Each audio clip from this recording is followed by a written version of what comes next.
Hey guys, welcome back.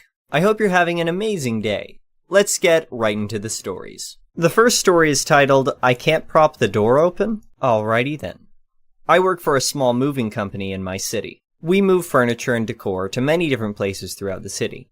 We got a call about moving a large load of bookshelves to a rather large industrial building. We loaded up two 18-foot box trucks full of shelves and were ready to move. When we arrived at the building, we pulled around to the loading dock and began offloading the shelves. As we were bringing stuff off the truck, I went to building security to open the door. There had been a recent string of shootings in our area, and everyone was locking all the doors. They handed me a door stop and told me I could prop the door open since we have a large load. So I propped open the door and we got going. We no more had the first pallet off the truck when the building's maintenance manager came running towards us. He screamed at us, "What are you doing? You can't have that door propped open." Now, this man looked like he was somewhere between the ages of 76 and 105. He was as red as I've ever seen anyone. I calmly told him that security gave me a door stop and told me since we have such a large load, we could keep the door propped open. Of course, he wasn't having it. "I don't care what security told you, you cannot have this door propped open." At this point, my Native American temper got the better of me. I replied, "Yes, sir."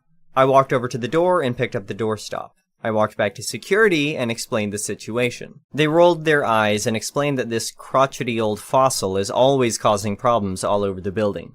They told me I could still prop open the door, but now I was mad and was feeling petty. "He doesn't want us to prop the door open? Alrighty then." There was a buzzer outside of the door, so I buzzed security, asking them if they could open the door.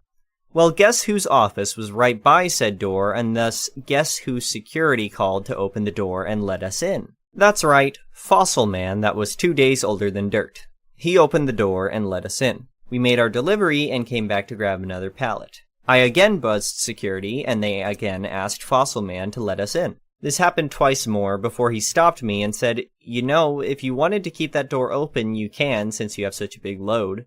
I replied with the biggest smile on my face, "Oh no, sir, this door cannot be propped open. I wouldn't want to upset anyone by doing that."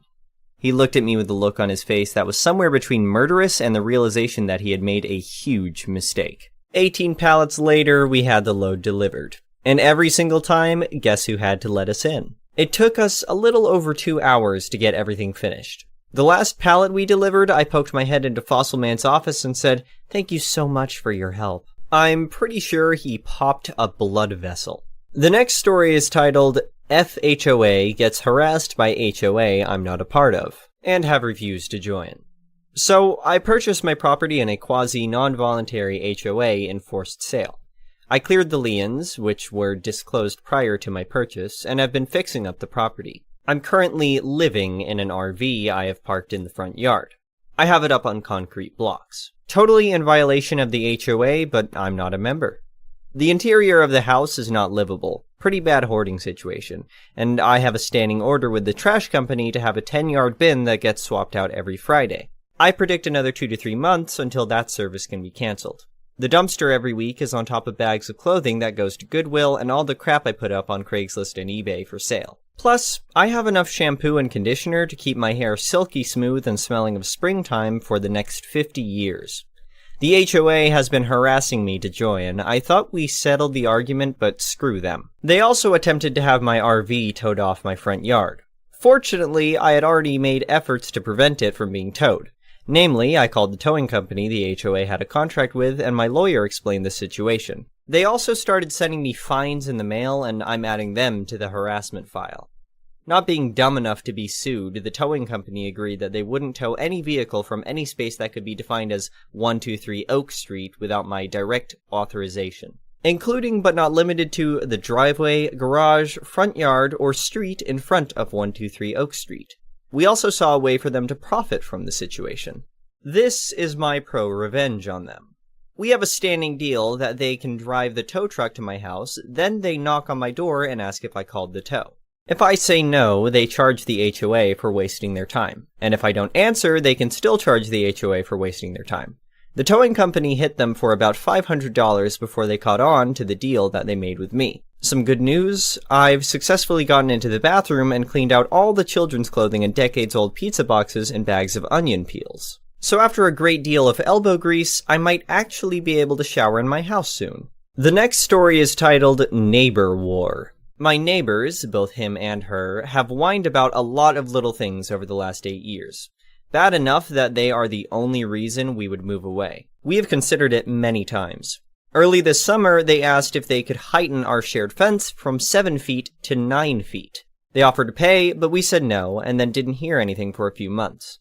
Then in early fall, they asked again and offered to pay again. I said no again.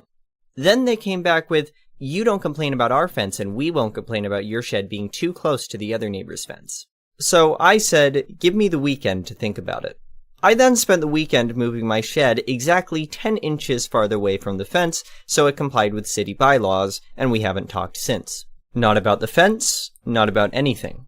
It's been 4 months. Super petty, but I am quite proud of this. The next story is titled, My Entitled Boss Almost Killed Me and Got Himself Arrested and Fired. I'm allergic to hand sanitizer, alcoholic wipes, generally anything that has alcohol-based products.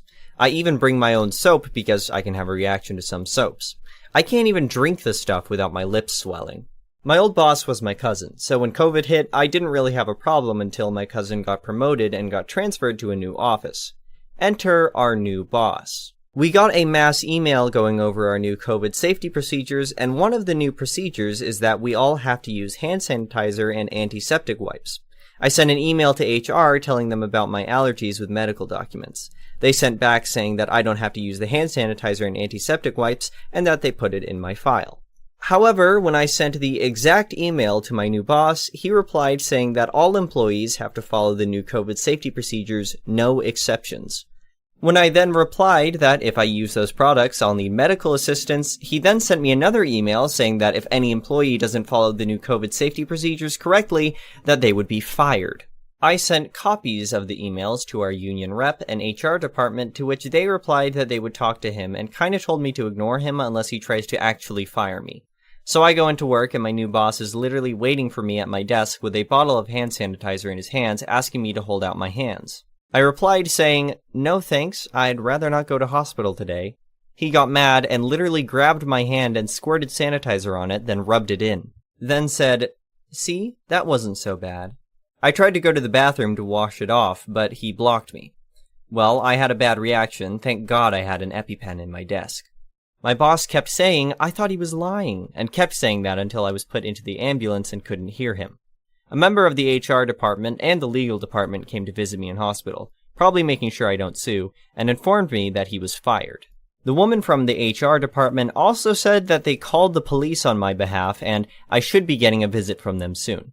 I can't talk about that as it's an ongoing investigation. ETA, I'm in Australia, so no medical fees. I'm not happy about the EpiPen, $40. They are expensive. Also, cops won't tell me anything. That's frustration. They did tell me that he's been ordered to stay away from me. So he must be out of jail if he was ordered to stay away, right? I'm still in hospital hoping to be released today or tomorrow at the latest. I'll update when I get more information. The next story is titled, Entitled Parents Stole My Switch and Held It Hostage Because I Wasn't Visiting Anymore. I'm 20M and moved out of my parents' house at 18 because I really can't stand them. And it's for all of the kinds of reasons you can guess. They were jerks, favored my younger siblings, used me as free childcare, told me what's mine is mine and what's yours is mine, and all that BS. When I left, my dad told me not to let the door hit me on my way out, and don't come back. I got the smallest and cheapest apartment I could find and have worked the same full-time job for 2 years.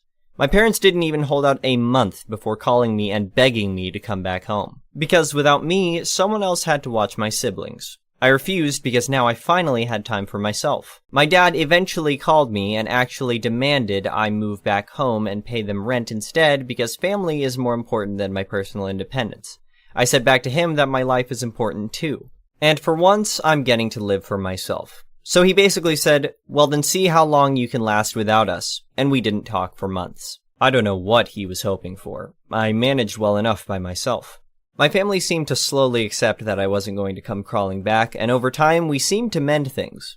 I could tell they were having a hard time dealing with the fact that things were on my terms and not theirs. They begged me to watch my youngest siblings from time to time, even though the two that are closest to me in age are in their mid-teens now. But my parents don't want to put babysitting on them any more than they have to. which is hypocritical of them since they tried to put it on me as much as possible. And yes, I have called them out on that. They responded with gaslighting and more months of silence yet again. And again, they were the ones to come crawling back to me for help. Not long ago, I bought myself a used Nintendo Switch, though could only afford one game for it at the moment, which is Mario Kart. I got it bundled with the console for a good deal. My mom came by on Saturday and asked me to watch my two younger siblings for a while. She basically pushed them in the door at me and ran. And I was stuck with these two rowdy kids all day in my tiny apartment. My mom didn't come back until after 9 p.m., and that was because I called her and made her come get the kids, and she really didn't like that I cut her fun time short. I said that unless she wanted to pay me, I wasn't going to be watching my siblings all day anymore. And next time I won't even open the door, and I'll call the cops if she just leaves them outside. The next morning, I realized I couldn't find my Switch anywhere, so I called my parents. And like I thought, one of my siblings took it. I said I was coming over to get it right away, but my mom said it could wait because my youngest sibling was gaming on it, and she didn't have the heart to take it away. I said it was taken without my permission, and I will be taking it back. I got on my bike and rode there ASAP.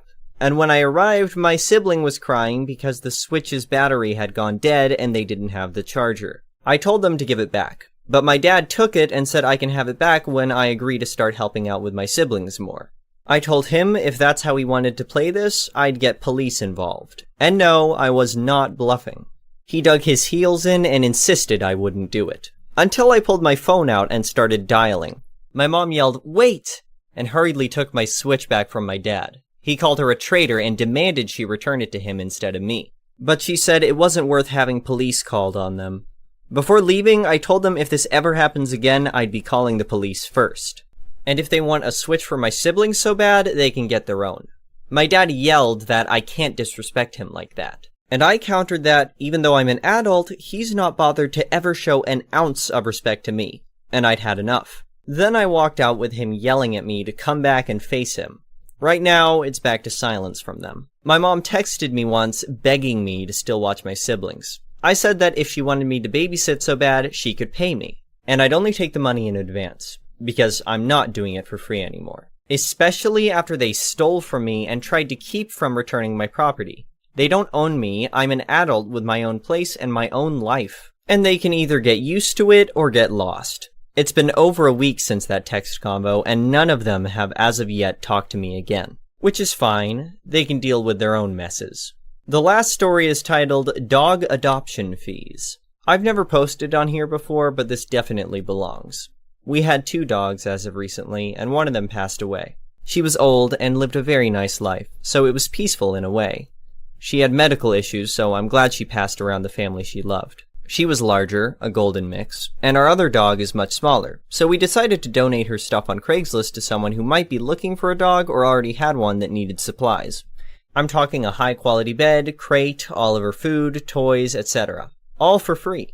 We got a response from a couple who initially seemed nice. They came over to get the stuff. They demanded that we also front the adoption fee for a dog they wanted because we were giving them this stuff, as if they expected it since we were giving them the supplies for a dog. My wife and I told them to kindly duck off. Drove this afternoon to a shelter instead and gave them everything we had. Thank you for watching. I would really appreciate it if you could like the video and subscribe to our channel if you haven't already.